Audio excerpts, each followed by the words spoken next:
Hello everyone, welcome to my preliminary review of the new Star Fox inspired indie rail shooter Ex-Zodiac, and I call this a preliminary review because the game is actually not complete.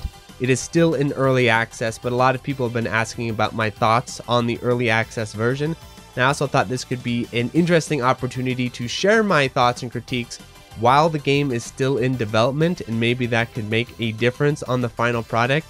Maybe not. It's worth a try. For those who are not familiar with this channel, I am a massive fan of rail shooters, and even though I talk a lot about shmups and other genres on this channel, I do hold the genre near and dear, and I don't just say that as someone who played Star Fox 64 one time when I was 12 and now I love rail shooters. No, I mean, when I played Star Fox 64, I medaled every stage, unlocked expert mode, medaled every stage in expert mode, and then did no death, all medal clears of the game. I played the crap out of Star Fox 64, and of course other great entries into the genre like Sin and Punishment, Sin and Punishment 2. But the thing about rail shooters is that of all the genres we discuss on this channel, I think the story of the rail shooter is the most tragic, because as sad as it was that shmups were cut down sort of in their prime in the early 2000s essentially, their history and their legacy is actually much longer and much more generous than the rail shooter genre. Rail shooter never quite got off the ground. If they never make another shmup again, you still have hundreds, perhaps thousands of amazing entries into the genre of shmups that you could play from now until you're dead and never make your way through them all. Rail shooters, that is not the case. The rail shooters sort of came around in the 16-bit era. Those early 16-bit rail shooters are okay, but they're not all that great. I think they really hit their stride in the early 3D era. Of course, N64 has two powerhouses, Sin and Punishment and Star Fox 64. But after that point, they just sort of disappeared. They'd pop up every now and then, but for the most part, they are a defunct genre. And so having this game be announced and seeing that it is coming out has been a very exciting prospect for me, and I also know for other rail shooter fans, because these games just do not come out all that often. This all being said though, I do not want to have my enthusiasm for the genre blind my tastes and blind my assessment of this game, and so this is a little bit tricky of a situation because most reviewers are not probably going to dig into this game all that much because they're not really that invested in the genre. But ironically, I probably care more about the genre and more about the genre moving forward than most reviewers either. So it's kind of a sticky situation to be in, but I'm going to just try to do my best to be objective and let you all sort of make up your minds on what you think. So Ex-Zodiac, just looking at the footage, looking at sort of the preliminary stuff we heard about the game, I was very excited and very enthusiastic because my impression was that this was going to be an indie follow-up to the Star Fox franchise. And in many ways it is. But the thing about it that I think is important to understand coming into this is that it does not pick up where Star Fox 64 left off, which was what I was hoping for. It does not do that. Instead, it is sort of a revision of the original Star Fox on the Super Nintendo. So here are some key differences between this game and Star Fox 64 for the Star Fox 64 fans out there. The first difference is that there is no all-range mode in this game. That does not exist. That is a defining feature of Star Fox 64. Some people aren't a fan of all-range mode. I personally am a big fan of all-range mode, and I loved the way Star Fox 64 mixed the two modes together, where you'd go from on-rails sections for most of the stages, and then you'd have some special all-range stages, and also a lot of the boss fights were in all-range mode. I thought that was a massive step forward for the genre and something I wanted to see more rail shooters actually do, because what's cool about all-range mode is that you could actually start to use dogfight style tactics, but instead this game is much more interested in being a more polished version of Star Fox on the Super Nintendo. So if you are a Star Fox 64 fan, I think you're going to be a little bit let down. If you're a Star Fox SNES fan, I think you're going to be really excited because Star Fox SNES is pretty, it's okay, but it's a little janky. So having a more polished version of that style of gameplay will, I know, appeal to a certain sector of the player base. So another difference between this game and Star Fox 64 is the way the scoring system works. and the way the charge shot works. And this seems like a small detail, but it's actually a really big detail.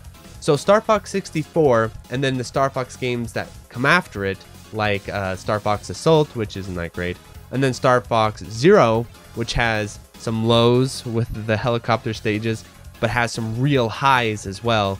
I think that game was very unfairly treated in reviews. But both of those games follow up at where Star Fox 64 left off. They have a charge shot mechanic, and the way the charge shot mechanic works in 64, it's not just a mechanic of crowd control. The way it works is if you hit a group of enemies with a charge shot and the blast kills all of them, you get bonus points for additional enemies you kill with the splash damage. And so if you watch scoring runs of the game, it all comes down to really manipulating and carefully aiming these charge shots in all these different places to get all these extra points from splash damage. And what's cool is actually in Star Fox Zero, not only is there splash damage points, but if you shoot and blow up an enemy and then you fire and blow up the pieces of the ship as it explodes, you'll get bonus points from that. And I thought that was a real cool scoring mechanic as well. Neither of these scoring mechanics are present in Ex-Zodiac. Instead, it is much more of a straightforward Star Fox Super Nintendo style scoring system where your charge shot is just a series of lock-on missiles.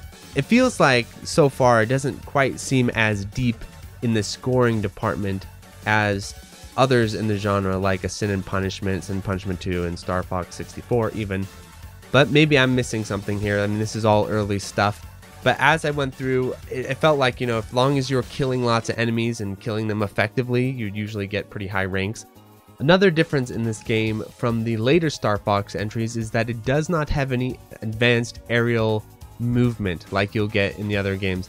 And I know people think the barrel roll is when you spin sideways. That's actually not the barrel roll. The barrel roll is when you do the loop. So yeah, no advanced flying mechanics there.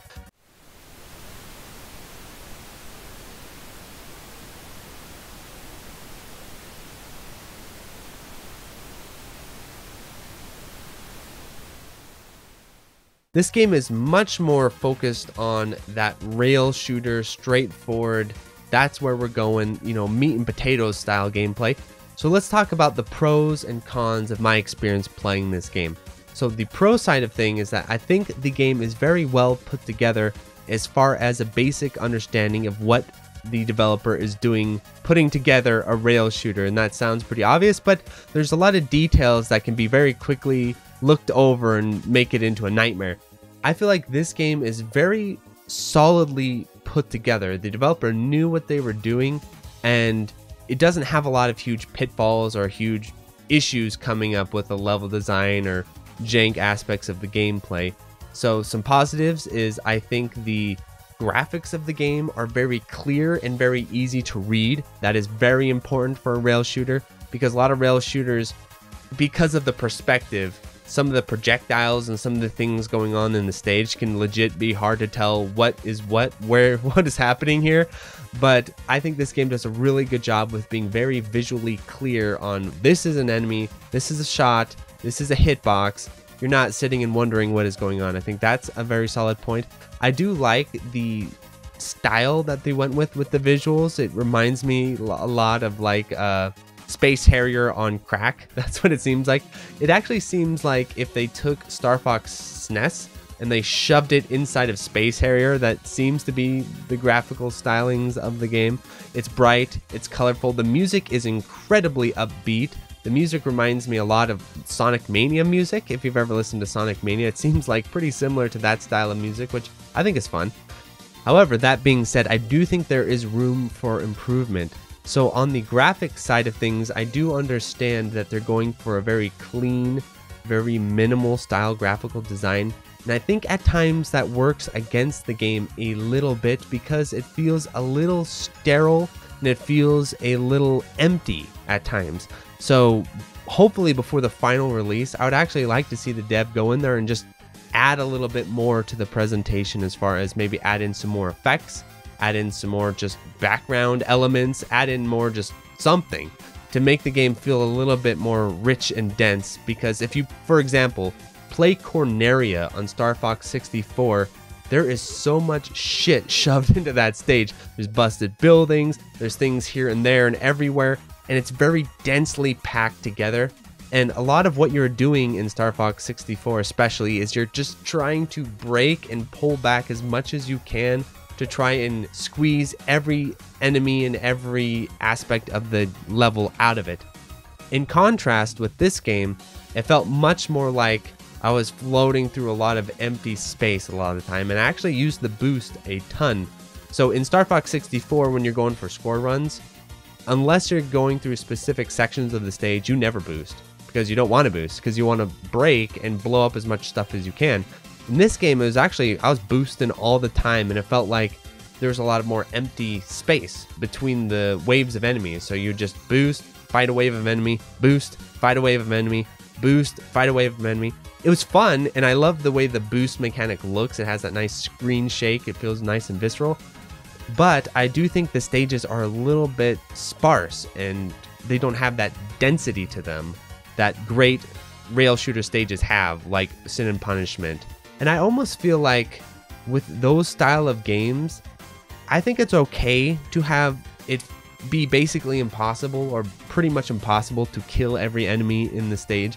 For example, if you play Sin and Punishment, there's certain stages I think it's just legit impossible to kill every enemy on screen. So that opens up actually a lot of interesting routing and interesting decisions in the game when it comes to, okay, how do I most effectively manage killing as much as possible, because getting everything is just not it. In this game, it actually feels a little bit more fair in that I think the developer is trying his best to make it so you probably could kill everything on screen. But the funny part about that is it's fair, but it also feels a little bit limiting in the end, because once you sort of figure out your routes and you figure out, okay, you kill this, do this, bomb this, the depth of the routing isn't as powerful. So, and there's time. We're in early access here. He could add more shit, add more enemies, beef up the density of the stages. I think that would be a real benefit to this game. There's a little bit of a Euro feel to this game, a little bit. It's not much, it's just a tad Euro feeling. The concept is Euro shmups, for those who do not know. One of the major characteristics of a Euro shmup is the developer really loves power-ups, right? And Star Fox 64, a lot of rail shooters have power-ups. Sin and Punishment actually doesn't, which is cool, but Star Fox 64 does have power-ups with the lasers and all that stuff and the bombs. And so that is part of the franchise, and I do get that. But I think the difference with this game and Star Fox 64 and even Star Fox SNES is that I think the developer is a little too stingy with the power-ups. I was playing through a lot of those stages just firing my pea shooter, or it felt like once you had to know where the power-up is, there's like a hidden thing, you had to find it. And once you found it, you know, it's like pretty far along in the stage. Whereas in Star Fox 64, they're getting you those power-ups quickly, and they're resupplying you with them all the time. There's lots of opportunities to pick up power-ups in Star Fox 64, and you can usually route every stage to begin with the pea shooter and end fully powered up blue laser. This game, that's possible as well, but it just seems like the opportunities, by the time you get the blue laser, it's like the stage is almost over at this point. And there's just times too when you're playing through the stages that unless you know where the power-ups are, you just won't get them. I think that's a little too stingy. I think that's a little too emphasizing the power-ups and emphasizing that as part of the routing, where instead I think the game should be balanced around being fully powered up almost all the time and having that be sort of the state of what you're up to most of the time. Cave does this with their games. Cave games have power-ups, but because Cave is so generous with the power-ups and you get them so early and frequently, you actually sort of forget that there are power-ups in the game at times. And I think that is a good way to do power-ups in these style of genres. And I do wish that the power-ups were more plentiful and you got them earlier, and as compensation for being at higher power, more enemies, more things to fight. You know, I think the game is a little too stingy on the power-ups and a little bit too shy about adding more enemies and adding more shit to fight. Another thing that I think is a bit of a bummer, speaking of power-ups, is one of the coolest part of the power-up system of Star Fox 64 especially was the wing system. And I know some people love the wing system, some people hate it. I love the wing system. So the wing system in Star Fox for those who do not know, because unless you're playing on expert, it's not really that big of a deal. But in expert mode, the way it works is something clips your wing in Star Fox 64, a physical object, like you fly it into a building, you fly it into a missile, something that isn't a laser essentially. If it clips your wing, it'll actually blow your wing off. And so you'll be flying with one wing, and then you could blow off your other wing, you could be flying with no wings.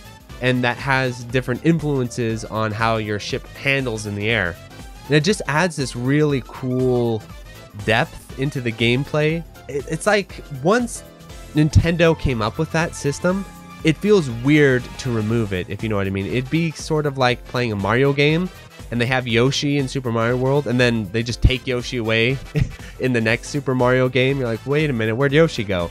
It feels sort of that way. It feels like once that system has been introduced into the franchise, I don't think you should remove it because it's just too badass. So I don't know if he'd actually include a wing system. Star Fox SNES, I don't believe, has a wing system, and I think he much heavily based this game on Star Fox SNES.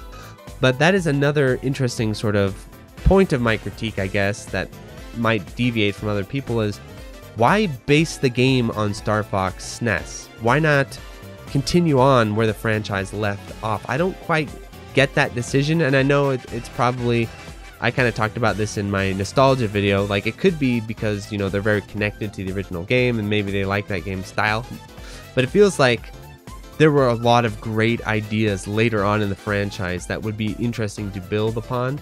And so I do think it is a little bit of a bummer we're not seeing a continuation of other systems. However, that being said, if you are a fan of the Star Fox on the SNES, I think you will see this as a nice sort of step forward from that, because that game had a lot of jank and weirdness due to the hardware limitations and things going on, and it suffers from that problem I talked about before, where at times you're flying through stages and you can't even tell what's happening. This game is definitely a step forward in that manner. It feels very polished. It just feels a little too safe. It feels a little too reserved. It feels like it's a fun game, solid game, but there's potential there that I think could be unlocked with a little bit more boldness, and maybe we'll see something like that in the final version. Other aspects of the game that are unique is that it has these bonus stages, and the bonus stages are definitely Space Harrier inspired, and I think it's pretty fun. And the interesting thing about the way the game controls, I forgot to mention this, is that the game both supports digital controls, so you could play this with like an arcade stick, a SNES pad. It supports playing it with a D-pad, but it also supports fully analog controls. So when you use the analog stick, it actually moves analog, and this is a little bit complicated, but in a lot of games, like a lot of shmups, if you play them with the analog stick, it isn't truly analog, it's just approximating a digital input upward. But in this game, it's like playing an FPS, it's like playing Star Fox 64, it's like playing Sin and Punishment. It understands your thumbstick movements in analog form. So I actually played this on a Xbox One pad using the analog stick because it's an analog movement. And I do like how they allow you to either play inverted or uninverted. And I have this weird habit of when I play Sin and Punishment, I play uninverted because it's more like a shooter with the way you aim. But with Star Fox, I always play inverted because I like the feel of you press up and you go down, you press down, you go up, and, you know, flying your ship and everything.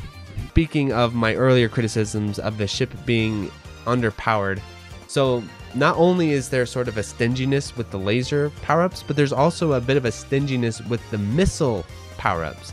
So as you go through and you kill certain things, you unlock missile upgrades. So at the beginning of the stage, maybe you could lock on 3 or 4 missiles, it seems like. But as you go through and you unlock more missile upgrades, now you can start locking on higher missile counts.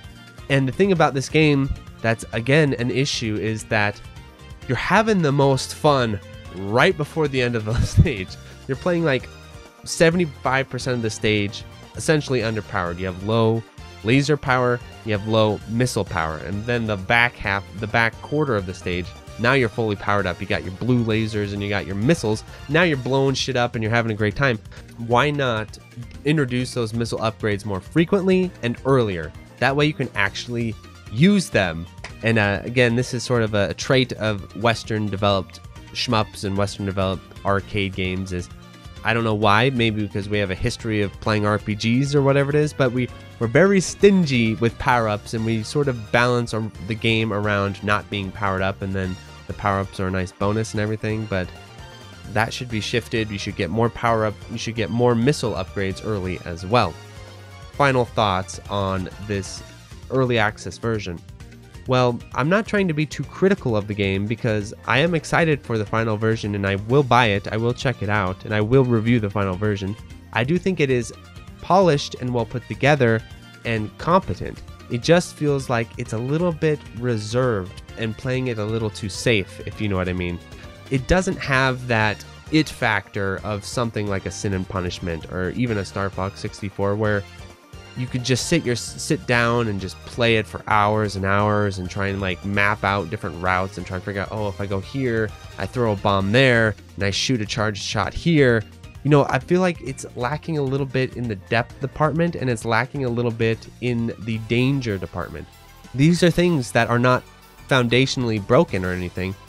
If the developer goes in there and starts adding more enemies, cutting down on their health a little bit, or upgrading you earlier, one or the other. Either he needs to cut down on the enemy health, or get your ass a blue laser faster. I would say just get your ass a blue laser faster. That feels better anyway.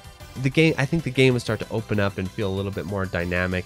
And then also, do not be afraid to spam the player. Do not be afraid to overwhelm the player with high enemy counts. And there are parts in Star Fox 64 that are wild with the amount of enemies the game throws at you. Like in Venom 1, that stage is crazy, and I spent hours playing Venom 1 just trying to optimize enough to even get the medal. Like I learned it, but it took time to optimize even enough to get the medal. The scoring challenges in that game are legitimately difficult, and they're a real motivation to practice and play the game. And I feel like this game is a little too shy with that sort of thing, and could really beef up all the stages. But overall, very solid, well put together game. Probably one of the best rail shooters we'll see for quite a while, because we don't see them all that often. And most rail shooters that we do see are not that serious. They're not taking it that seriously. You can tell the dev really cares and is trying to do something special here. So there's a lot of potential, but hopefully maybe some of these ideas will trickle through and the developer will give them a try, see what he thinks at least. So yeah, this is my early feedback for Ex-Zodiac. I will do a review on the final version. I'm very interested to see what happens with the later stages. One more piece of critique is in the bonus stages, in the Space Harrier stages. For some reason, he has the idea that when you get hit, you should pause the player in the air for like a second. That just seems a little harsh and a little unnecessary. So maybe remove that where you get hit and it pauses you, because it seems almost like the game's trolling you at that point, and kind of ruins the fun of them a little bit. So thanks so much. Please like, subscribe, tell all your friends, check out the early version of this game. I would say check it out, play it, see what you think, because rail shooters are also a very mixed genre in terms of tastes. I don't think there's really been a real established rail shooter formula out there, so some people may really connect with the choices made here, and some people may be looking for more. So it'd be interesting just to hear all your thoughts. So adios, everyone.